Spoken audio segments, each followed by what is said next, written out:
The oldest board game still played in its original form has exactly one kind of move: place a stone. No dice, no cards, no luck. Just black stones, white stones, and a grid. And yet, Go is widely called the deepest strategy game humanity has ever produced. Welcome back to the ABCs of table games. The letter of the day is G for Go. Go has an intimidating reputation, and I understand why. Grandmasters, ancient tradition, boards that look like circuit diagrams. But here is the royal secret. The rules of Go are simpler than checkers. Genuinely, there are only a handful of them. 2 players, one takes black stones, the other white. The full-size board is a 19 by 19 grid, but beginners, and this tutorial, start on a 9 by 9 board.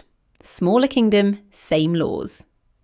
By the end of this video, you'll know how stones are placed, how territory is claimed, how capturing works, how the game ends, and the one rule that prevents eternal warfare. To the board. Point number 1, what you're actually fighting for, because it isn't what chess players expect. The goal of Go is control. You win by enclosing more of the board with your stones than your opponent does, and by capturing enemy stones along the way. Think of the board as land.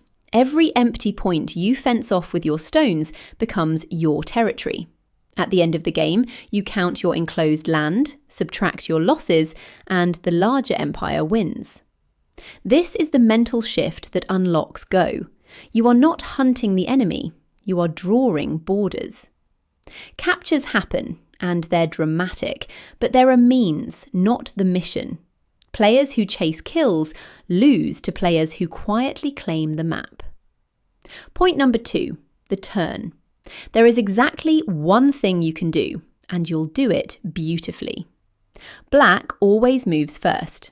On your turn, you place 1 stone on any intersection, any point where 2 lines cross.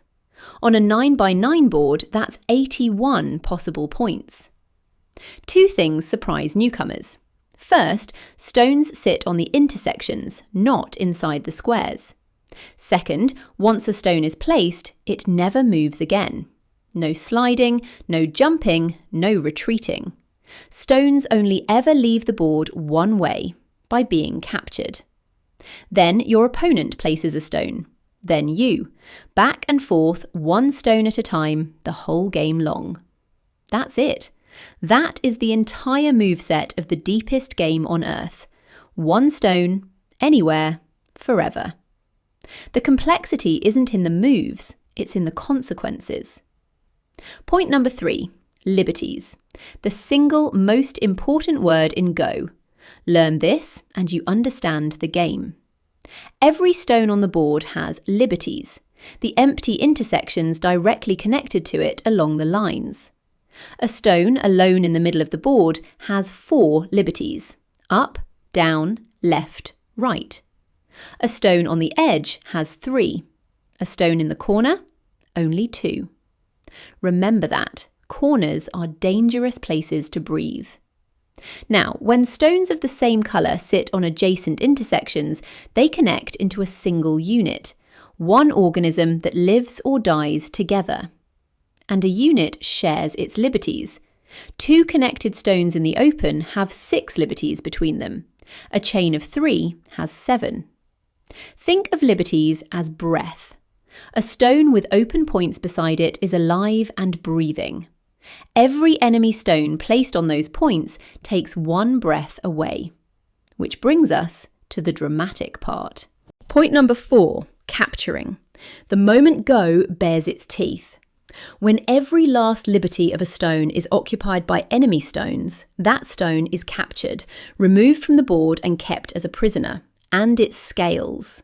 Surround a whole connected unit, fill every liberty it has, and the entire group comes off at once. 3 stones, 10 stones, it doesn't matter. One suffocating move can erase a whole army. This is why liberties are everything. Every placement in Go is quietly asking two questions: how is my breathing and how is theirs? Strong players keep their groups connected and breathing wide, while slowly tightening the air around lonely enemy stones. Captured stones matter at scoring time. Every prisoner your opponent takes is subtracted from your count. Lose stones, lose land. Point number 5. How a game of Go actually ends. No checkmate, something more civilized. There's no checkmate in Go. The game ends when both players agree there's nothing left to gain. No more territory to claim, no more captures worth making. You signal this by passing, traditionally handing a stone to your opponent instead of playing. When both players pass back to back, the game is over. Then the count.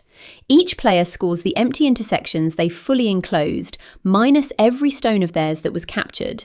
Enclose 28 points but lose 2 stones, you score 26.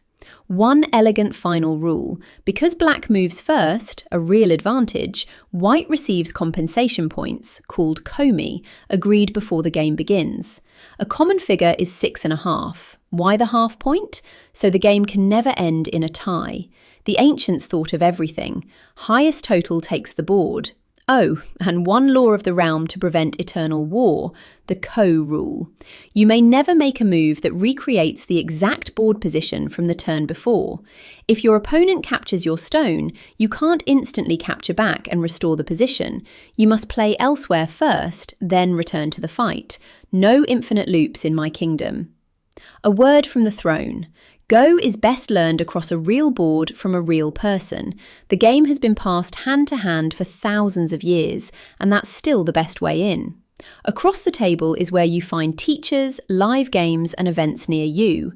No pressure, no gatekeeping. The link is in the description.